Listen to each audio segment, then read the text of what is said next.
අයිබෝවන් ප්ලාන්ට්ස් ලංකා මේ දවස් ටිකේ ඉතින් කවුරුත් ගෙදරනේ ඉන්නේ. ඇත්තටම මගෙන් කීප දෙනෙක්ම කහ වවන හැටි කහ හදාගන්න හැටි ඉල්ලුවා.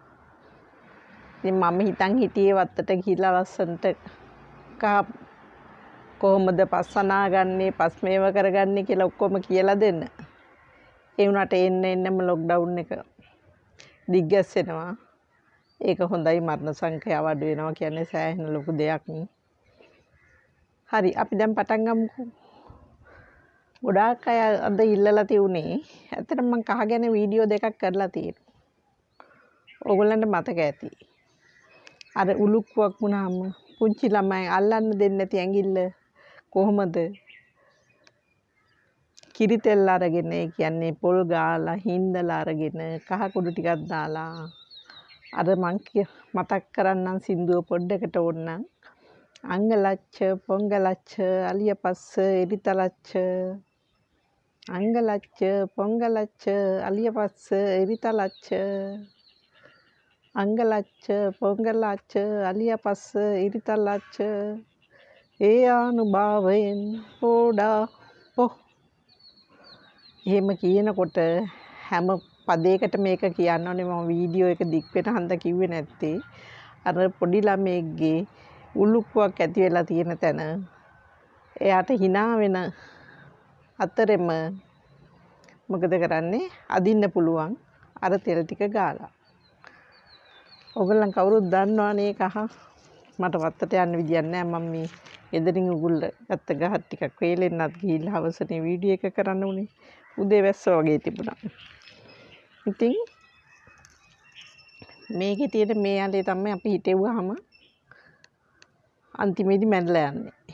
අපි හිටවන අලේ මැරලා යනවා. ඉතින් මේ විදියට අල එනවා. මේ මං ගොඩක් ගලවලා අරගෙන. මේක හිටවන්නේ කොහොමද ඔයගොල්ලන්? හිටවන්න ගන්න මතු පිටපස් භාගයයි වැලි කොටස් එකයි කොම්පෝස්ට් කොටස් එකයි. හැබැයි මතක තියාගන්න කොහොබත් නම් වැඩි කරන්න එපා. අල බහින්නේ මේ කහවල ඒක කුණු වෙනවා. වැලිපස තමයි ගොඩාත්ම යෝග්‍ය වෙන්නේ.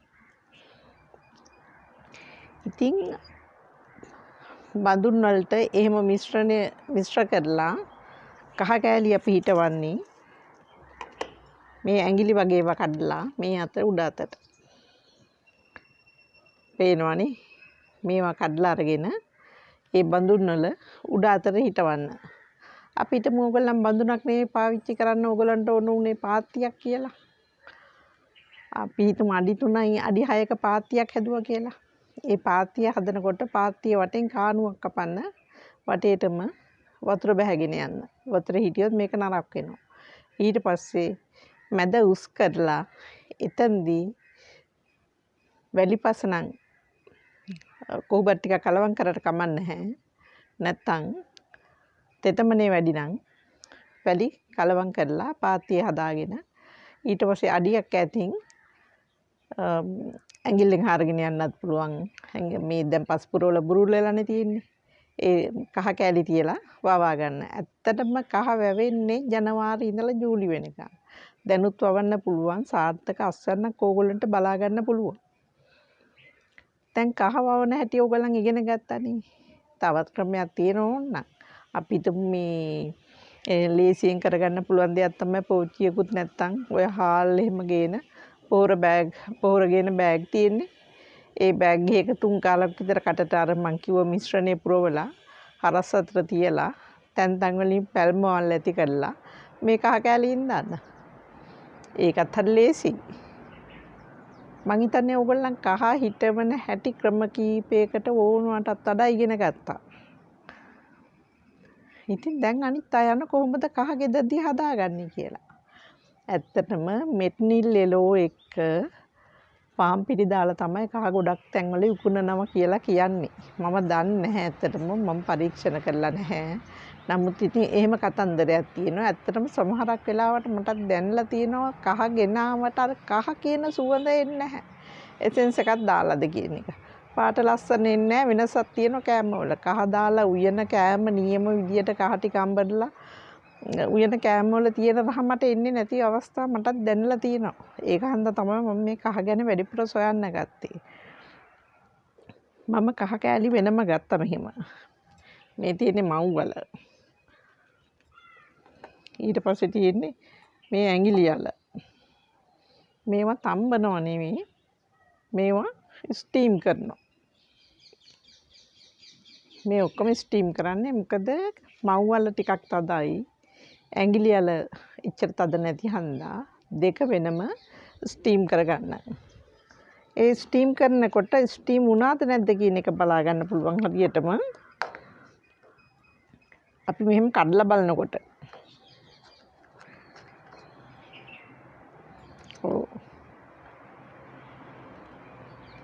මෙහෙම කෑල්ලක් කඩලා බලනකොට අර ඔයාලට පේනවා නානු වගේ. ඒ නානු වගේ තියෙනවා නම් ඒ ඇති ඊට වඩා ස්ටීම් කරන්න එපා. ඒකට ඔය සැරින් සැරේ කෑල්ලක් අරගෙන බලන්න ඕනේ. ඒ නානු ගතිය එකේ තියනවාද කියන එක. ඒකෙන් තමයි දැනගන්නේ ස්ටීම් වෙලා කියන එක. දැන් පේනවනේ මේ නානු ගතිය තියෙනවා. ඉතින් දැන් කහ ටික ස්ටීම් කරලා ඉවරයි. ඔය මට පොඩි දෙයක් කියන්න අමතක වුණා. කහ ස්ටීම් කරන්න ඉස්සෙල්ලා හොඳට හොදගත්ත කහේ පොත්තේ යනකම් මම නම් සාමාන්‍යයෙන් කරන්නේ කොරහක දාලා අතුල්ලලා ගන්නකොට මේක මහා පරිමාණයෙන් කරන්නේව නෙවෙයිනේ ගෙදරටනේ. අතුල්ලලා ගන්නකොට අර පොත්ත ගැලවිලා යනවා. නැත්තම් කරන්න ඕනේ ඒ ටික පොර උරේකට දාලා දිගටම අර රෙදි ගලේ ගහන්න වගේ. දැන් අර රෙදි ගලේ ගහන්නේ නැහැ කවුරුවත් නේ. රෙදි ගලේ ගහන්න වගේ ගන්නකොට හිමින් ඒවයි පොත්ත ගැලවිලා යනවා. ඊට පස්සේ තමයි ස්ටීම් කරන්න ඕනේ. ඒක මතක තියාගන්න. ඊට පස්සේ තමයි ස්ටීම් කරන්න ඕන. දැන් මේ ස්ටීම් කරපු කහ ඊට පස්සේ දවස් දෙක තුන තදාවුවේ වේල ගන්න ඕනේ. කොහොමද වේල ගන්නේ තදාවුවේ? ඒ කියන්නේ වේලනකොට බලන්න ඕනේ කහ කෑල්ල මෙහෙම නැවෙනවද කියලා. මෙහෙම නැවෙනවා නම් ඒක වේලලා නැහැ. හොඳ හයියට තියෙන්න ඕනේ. අපිට කඩා ගන්න බැරි වෙන හයියට තියෙන්න ඕනේ. දැන් මේක නම් මේ අර මං ඉස්සෙල්ලා අයින් කරපු කෑල්ල වෙන මේ වගේ හයියකට තියෙන්න ඕනේ. ඊට පස්සේ ඕගලන්ට පුළුවන් වංගෙටි දාලා පොඩ්ඩක් කෑලි වලට පොඩි කරගෙන බ්ලෙන්ඩරේට දාලා කොටා ගන්න. ඒක පාට බ්ලෙන්ඩරේට දාන්න යන්න එපා. සමහරක් අය බ්ලෙන්ඩරේ කැඩලා යන්න පුළුවන්. මොකද මට කහ නෙවෙයි උඹල කඩ කෑල්ලක් මේව කරන්න ගිහලා එහෙම වෙලා තියෙනවා.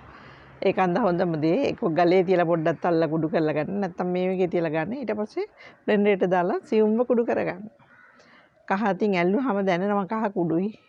හැමතැනම ගෑවෙන්නේ නැහැ. නමුත් මෙත් නිල්ලෙලෝ දාපු ඇල්ලුවාම අතේ කහ ගෑවෙනවා හැමතැනම. ඉතින් දැන් ඕගොල්ලන් දන්නවා කහ වලින් තව පොඩි දෙයක් මට කියන්න තියෙනවා. හදිස්සියේ සතෙක් කෑවොත් එහෙම පරණ පොල් තෙල් ටිකකට ඇත්ත කහ කුඩු ඒක මතක තියාගන්න. තමන් මෙහෙම කරලා ගන්නවා නම් වැඩිය හොඳයි. ඇත්ත කහ කුඩු ටිකක් අරගෙන පොල් තෙලුත් එක්ක කලවම් කරලා ඒ තුවාල වෙච්ච ස්ථානේ ගන්න. නැත්නම් සතෙක් ආපු ස්ථානේ ගන්න. ඉක්මනට හොඳ වෙනවා. දැන් ඕගොල්ලන් දන්නවා උලුක්කුවක් හැදුනහම මේ විදියට දුවන්න උවමනා නැහැ. හරි ලේසියෙන් උලුක්කුව නැති කරගන්න පුළුවන්. මට වෙච්ච පොඩි කතන්දරයක් ඕනනම් මං කියන්නම්. මං ඕක දැනගෙන හිටියේ නෑ ඉස්සර. ෆ්‍රිජ් එකේ ස්ටෑන්ඩ් එක අයින් කරලා තියෙනකොට මම එකපාරට ඒක ඇරියාම මගේ ඇඟිලි ටික හිර වුණා. බොහොම අමාරුවෙන් ඇඟිලි ඇදලා ගත්තට මට දවස් සුමානකට පස්සේ ජපානෙත් යන්න තිබුණා. කරගන්න විදියක් නෑ. ඇඟිල්ල ඉදිමුණා. ටිකක් ලොකු සපත්තුවකුත් ගෙනාවා දාගෙන යන්න. මොකද දාන්න විදියක් නැහැනේ. ඇඟිල්ලක් ඉදිමිලානේ. මම ඉතින් ගිහිල්ලා බලනකොට හරියටම සකුරා මල් පිපෙන කාලේ. සකුරා මල් පිපිලා හරියම ලස්සනයි. මහත්තයාගේ යාළුවෙකුට කව වාහනේ අරගෙන එන්න කියලා. එයා අරන් ඇවිල්ලා මං අර බලන් ඉන්නකොට මං කකුල් දෙක මන් දන්නේ නැහැ මගේ කොහේ තියුණද එක කකුලක් ඉස්සරහට වෙලා තියෙන්නේ නැති. ඒක දැක්කේ නැහැ. අර මිනිස්සයා රිවර්ස් කරා. මගේ ඇඟේ හැපුණේ නැහැ. නමුත් කකුල උඩින් ගියා වාහනේ. ජපානේ ගිහිපුවම. මොකද දන්නවද උනේ? ටික් ගෑවා. ටික් ගාලා බලනකොට අර උලුක්කෝ ගිහිල්ලා. ඉතින් ඔය කවුරුවත් කාර් එකට වාහන වලට කකුල නම් අහු කරගෙන යන්න එපා. කකුල උඩුක් වුණොත්. මං කිය මට වෙච්ච දෙයක්. එහෙම ඉතින් එන්නේ එහෙම දෙයක් වෙන්නේ හම්බෙන්. නමුත් මේක තමයි බෙහෙත. කහවල ඇත්තටම ගුණ ගොඩාරියක් තියෙනවා. කැන්සර් වලටත් හොඳයි. අපි දන්නවනේ කහ දිය කරලා ගොඩක් අය කහ දිය කරලා නේද දාන්නේ හැමදාම මේ දැන් මේ කොවිඩ් දවස්වල විශේෂයෙන්ම ගේ වටේ දානවා. කඩ උදේට පටන් ගන්නකොට කහ වතුරේ හිටනවා. හොස්පිටල් වලත් හිටනවා. කහ කියන්නේ විස බීජ නාශකයක්.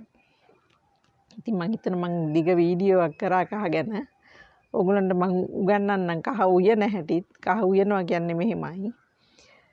රතුරුණු උඹලකඩ අම්මිරිස් කරපිංච ඔක්කොම දාලා කහ දාලා පොල් කිරි ටිකක් දාලා ගන්න බානකොට දෙහි දාන්න. හොද්ද පොල් කිරි දාලා අරගත්තට බානකොට උපු කිරි ටිකකුත් දාලා දෙහි ටිකකුත් දාලා බලන්න කොච්චර රහද කියලා. හැමෝම මෙච්චර කල් ඕකට කිවි කිරි හොද්ද කියලා. මම නම් කියන්නේ ඉතින් මං කරන දේට අනුව කහ උයනවා කියලා වැරදි නෑ නේද? මගේ වීඩියෝ එක හොඳ නම් subscribe කරන්න. Thank you.